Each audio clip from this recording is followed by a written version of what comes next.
महाराज जी दिव्य नमा।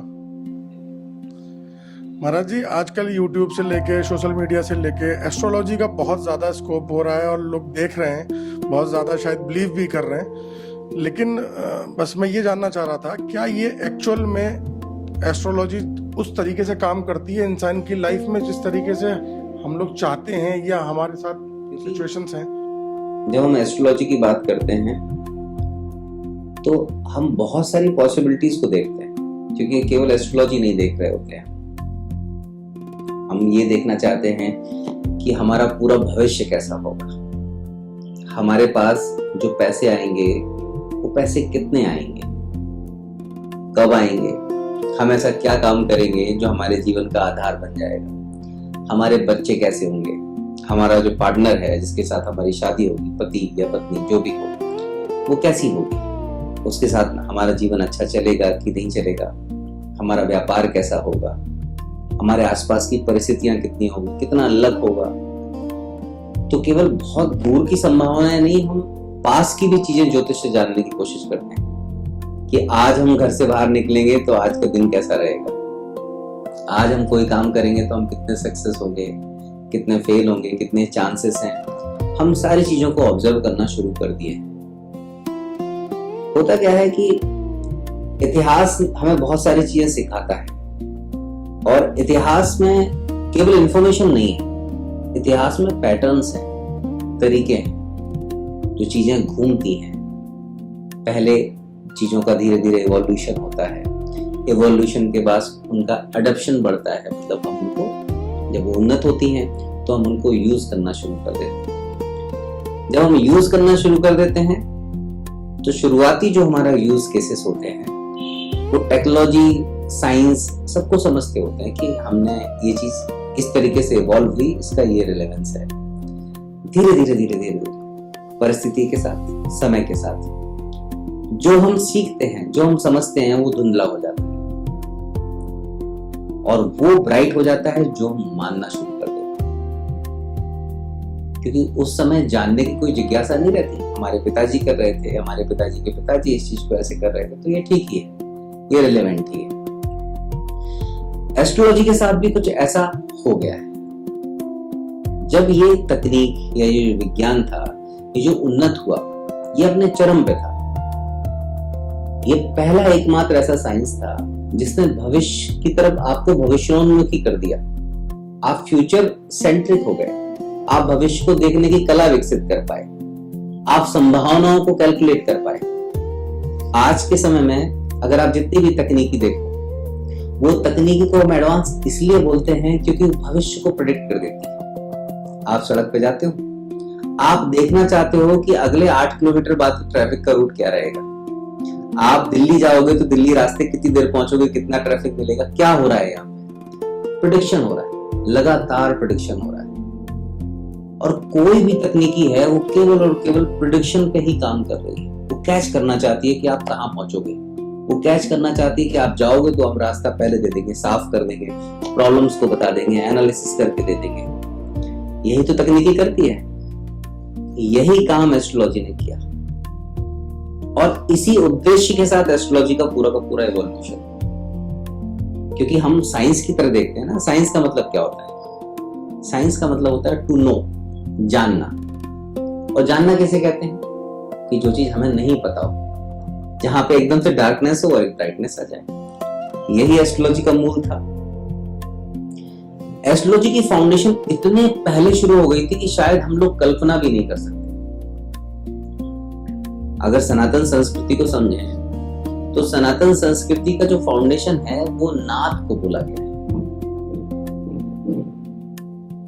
नाद का मतलब क्या है? एक बहुत बड़ा साउंड, एक इतना तगड़ा रोर, इतनी गर्जना, जिसको हम शिव की गर्जना बोलते हैं। शिव ने नाद किया था, तभी प्रकृति अस्तित्व में आई। इसका मतलब है नाद जो शब्द है, वो नाद का मतलब क्या हुआ? साउंड ही तो हुआ। किसी ने कोई आवाज निकाली, उस आवाज से ब्रह्मांड की उत्पत्ति हो गई, उसी से नक्षत्र बन गए, उसी से तारे बन गए, उसी से ग्रह बन गए, उसी से आपको पूरा का पूरा सोलर मंडल बन गया, पृथ्वी जैसे प्लैनेट बन गए, छोटे छोटे एलिमेंट बन गए। ये सारा हमने देखा। अगर हम इसको केवल थ्योरी लें कि चलो ये एनालिसिस है या एक मिस्टिसिज्म है, एक ऐसी चीज है जिसका कोई हमें साइंटिफिक एवोल्यूशन नहीं मिलता। लेकिन एक चीज तो समझ में आती है आज हमें कि हमारा पूरा का पूरा एग्जिस्टेंस साउंड पे डिपेंड करता है, ध्वनि केंद्रित है। तुमने महसूस किया होगा कि नहीं किया होगा, लेकिन अनुभव में एक बात जरूर तुम्हारे आई होगी, जब तुम कहीं जाते हो और अचानक से कोई ऐसा गाना जो तुम्हें बहुत प्रिय हो और बजना शुरू हो जाता है, तुम्हारी चाल बदल जाती है, तुम्हारी बॉडी के रेवर्बरेशन बढ़ जाता है, सेंसेशन बदल जाता है, सब कुछ चेंज हो जाता है। बदलता है कि नहीं बदलता?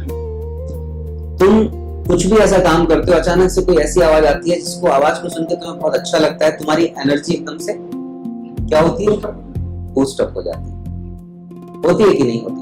वहीं पे कोई गाना सुनते ही स्पीड बढ़ जाता है, एनर्जी लेवल बढ़ जाता है। तो साउंड के चेंज करने मात्र से इंसान पूरी तरीके से चेंज हो जाता है। इवन अभी रिसेंट जो साइंटिफिक एक्सप्लोरेशन है उसमें आपका जो पूरा का पूरा फेस है, अगर आपको सही फ्रीक्वेंसीज में रखा जाए तो आप एजलेस हो सकते हो।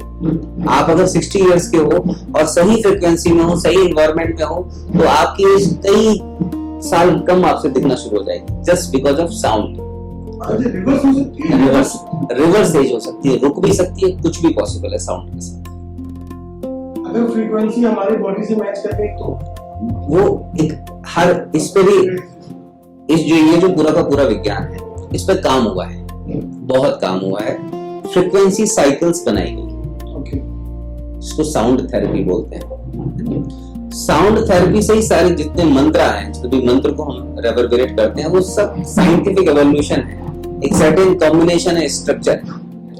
तो इतने प्रमाण हमारे पास जहां पे साउंड से इतनी बड़ी बड़ी बीमारियां हील हो गई जिनकी लोगों ने कल्पना भी नहीं कर सकते। और फिर देखा जाए तो केवल साउंड का मतलब ध्वनि नहीं होता है, साउंड अपने आप में कॉन्स्टिट्यूएंट्स है, कुछ चीजों से मिलके बना है। अब साउंड, जैसे मैं बोल रहा हूं, मैं जो बोल रहा हूं, ये आवाज आप तक पहुंच रही है, आपको एहसास हो रही है, सुनाई भी दे रही है। ये जो साउंड है, जो ध्वनि निकल रही है किसी भी आवृत्ति से, कहीं से भी, चाहे वो एसी चल रहा हो, चाहे बाहर गाड़ियां चल रही हो, ध्वनि हो रही है, लगातार कहीं ना कहीं कुछ ना कुछ बन रहा है। ये ध्वनि है, तीन चीजों से मिलकर बनती है: रेवर्बरेशन, एनर्जी और फ्रीक्वेंसी।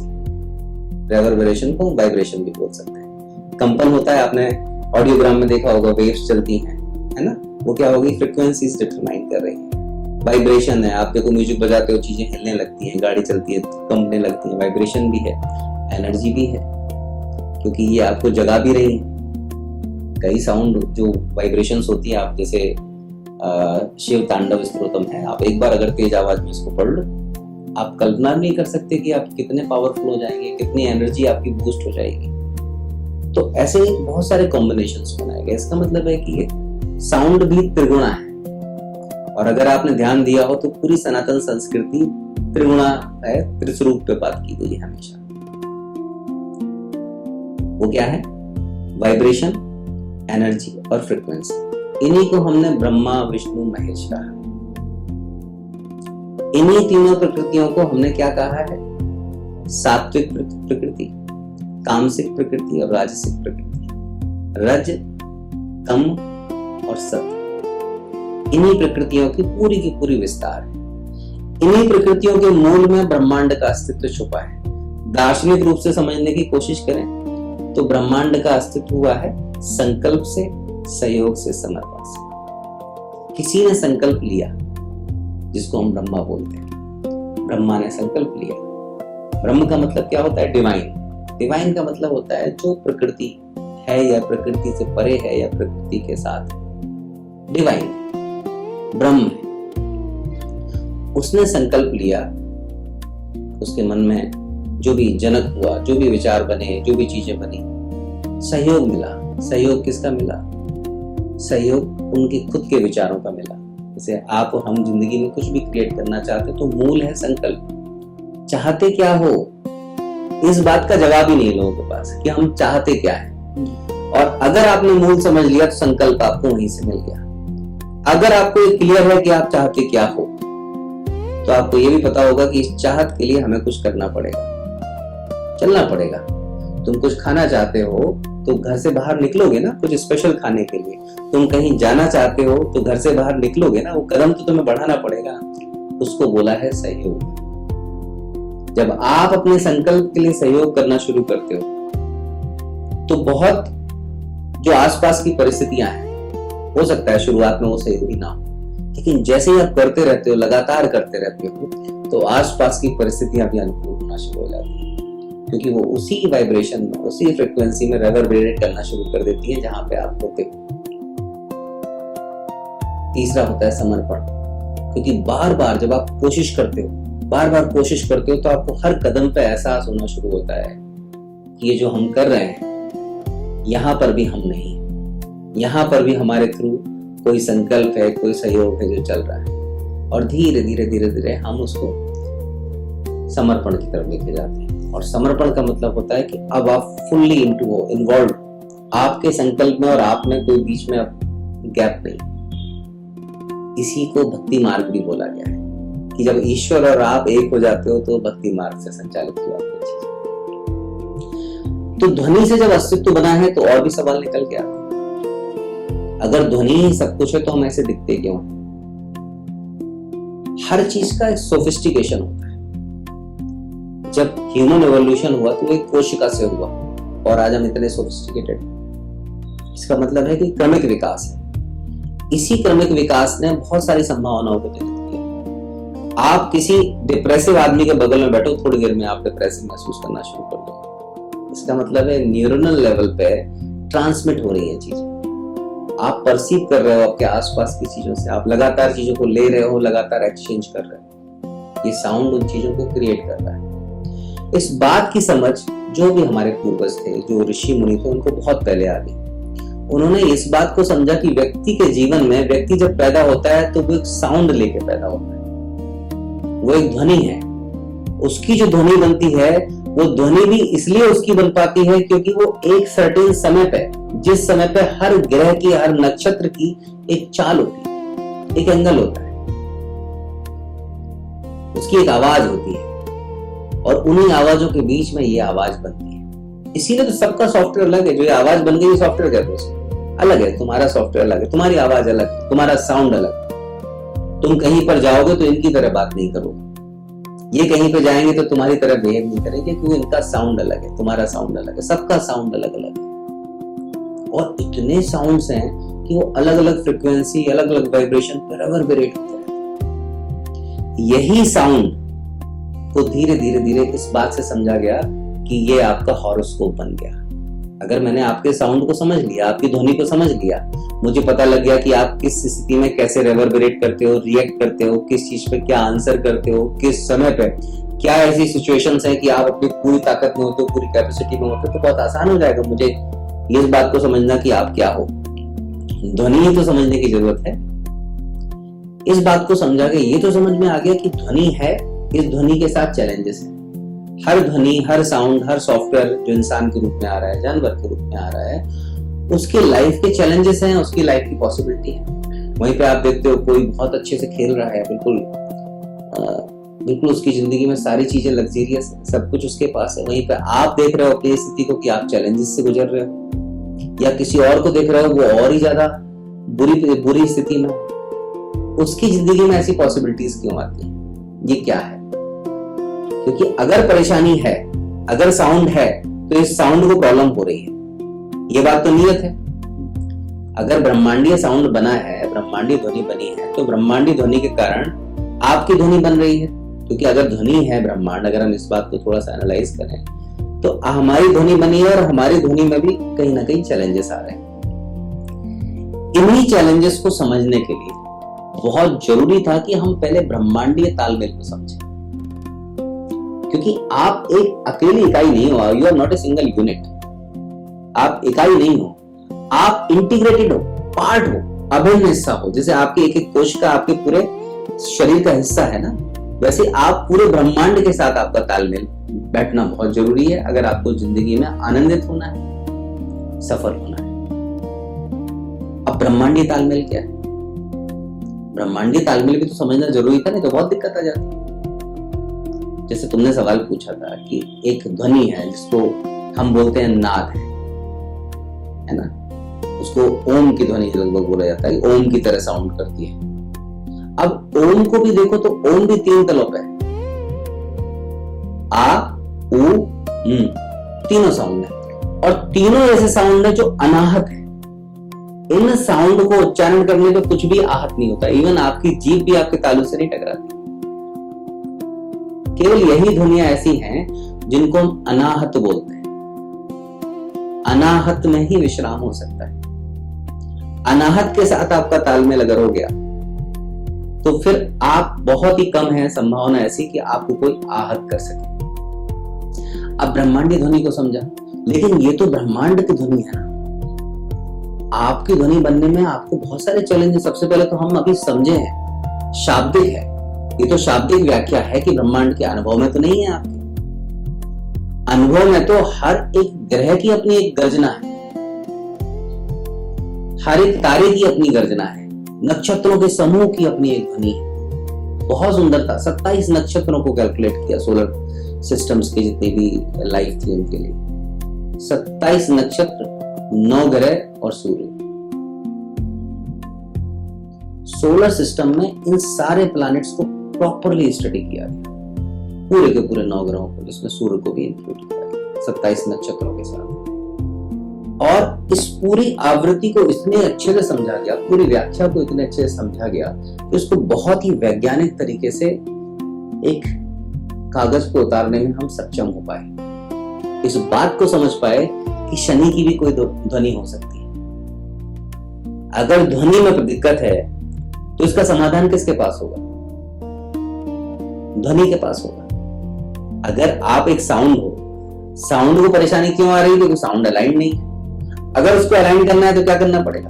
उसको साउंड हीलिंग देनी पड़ेगी। यहां से निकल के यहीं से पूरा साइंस डेवलप होना शुरू हुआ, और फिर एक ऐसी भाषा का जन्म हुआ जो बोलचाल के लिए नहीं थी, वो थी हीलिंग के लिए।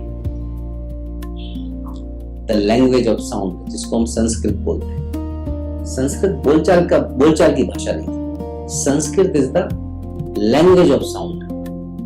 एक एक शब्द संस्कृत का बीज मंत्र है अपने आप। इन्हीं का परमुटेशन एंड कॉम्बिनेशन, अलग अलग आवृत्तियों से अलग अलग मंत्रों की व्याख्या की गई।